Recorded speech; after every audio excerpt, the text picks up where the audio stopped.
Hello, my name is Liz Preboy, and I'm the Director of Special Education for Portage Township Schools through PCES.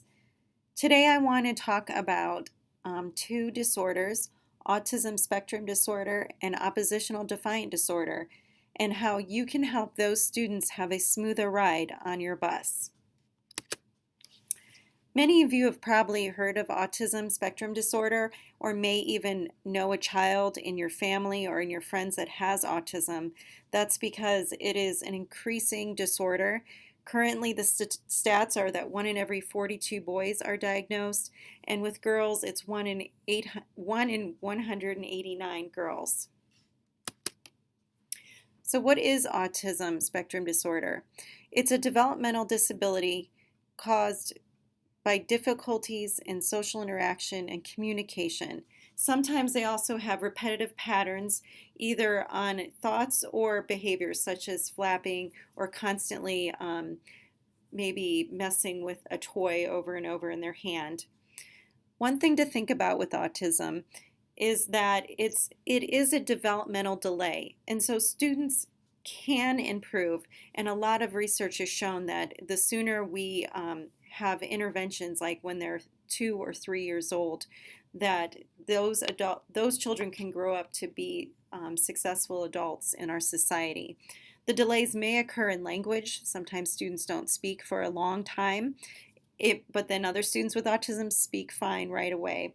It also may be physical. Sometimes they're a little bit more clumsy or have other OT issues they need to work on. It definitely affects every student socially and then emotionally as well. One thing to keep in mind is no students with ASD are alike. They all have different strengths and weaknesses. Another commonality between students with autism is that they typically have sensory issues. And I want to show you a little video here about what it could feel like to have a sensory overload. So,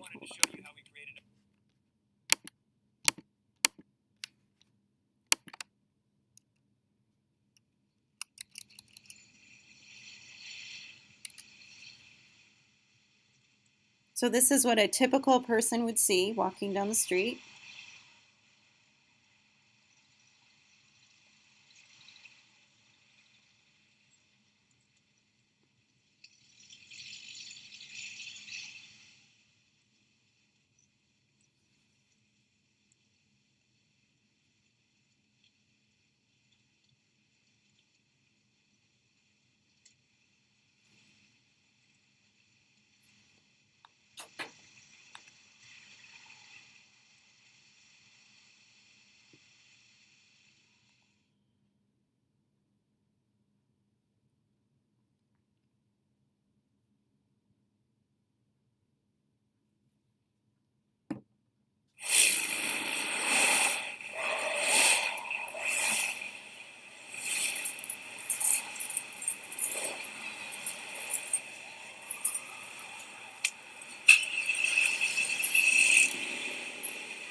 So thinking about that video and what are all the things, the noises, the movement, the stopping and going that occurs on the bus, and how that could be very overwhelming for a student with autism. So one of the things that I sometimes hear from bus drivers are students that are screaming on the bus or being loud on the bus. And I just wanted to kind of take a moment to think about why they're really reacting that way. Many times, students with autism, especially if they cannot communicate very well, they may scream, they may flap, they may hit themselves. These are all expressions that they are stressed and they are overwhelmed. And so, keeping that in mind, that when someone becomes overwhelmed and they're screaming, that we don't want to yell back at them. We want to maybe try to turn off the radio. We want to lower our voice. We want to try to figure out what is stressing them out and how we can calm the sensory overload for them. So here's some other ways that we can help our students with autism. Keep them close to the driver, by themselves if possible, or near your aides that are on the bus. Again, be conscious of the bus noise levels. If the student needs to use headphones, our special ed department can make sure that we have those available for you. Visual safety instructions are not only for the ones that you can read, but sometimes special ed teachers will make their students picture schedules or things like that to help them on the bus as well. As I said before, make sure that you remain calm and allow them to process what you're saying. So give them a few seconds after each direction. Typically, adults or students with autism do not like looking people right in the eye. It is overstimulating for them. So, don't demand like, hey, look at me in the eye, look at me in the eye. We don't want to do anything like that. Again, we often have aides on our buses with special ed students. And then anytime there is a change, just be aware that that can cause a lot of anxiety for students with autism. And again, if you have any questions or need any extra advice for any of your students, always ask the special ed team. They're there to help you and can provide additional behavior supports on the bus. And can practice things in the classroom to help make it a better and safer bus ride. The next disorder I want to talk about is oppositional defiant disorder. This is a little specific to ODD, but it also relates to students that have emotional disabilities, even some ADHD and other anger issues that you might occur on your bus. So many times students with those disabilities have a strong need for control, and they just want to be empowered. They just want to have control of the situation. They typically will deny responsibility, which means they will say, I didn't do it, I didn't do it, they didn't do it. And they also struggle with empathy, understanding how their actions affected the other students, or you for that matter.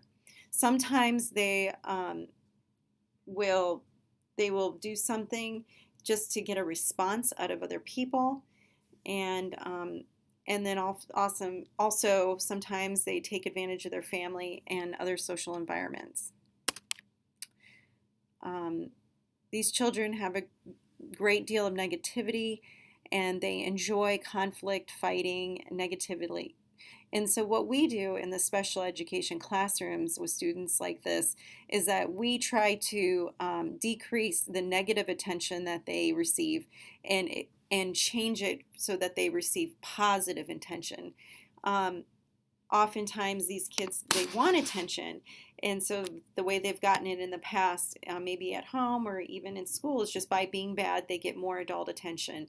So in the classroom, we try to work on flipping that, and we try to give them a lot of positive attention and kind of ignore almost the negative attention so that we can start decreasing that behavior, or pointing it out to them as well and saying that I know that if you want my attention, you can ask me a question instead of throwing your book on the floor, for example.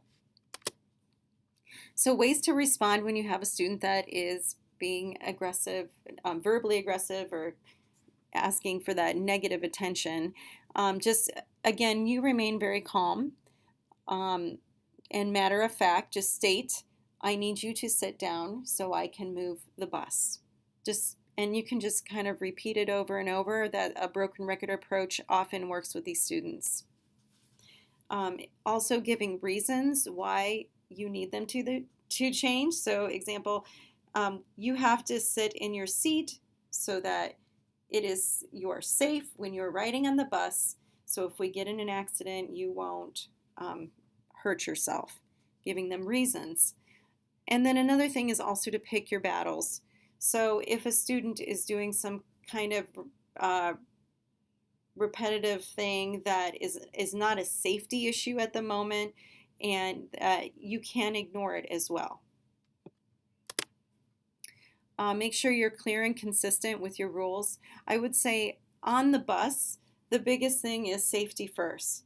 So if there is a rule that a student cannot be out of their seat when the bus is moving, then that is obviously the rule, and that you will have to wait out the special ed student, because the moment that we start driving with them out of their seat, then they will think they can get away with that every time, especially students that are oppositional defiant.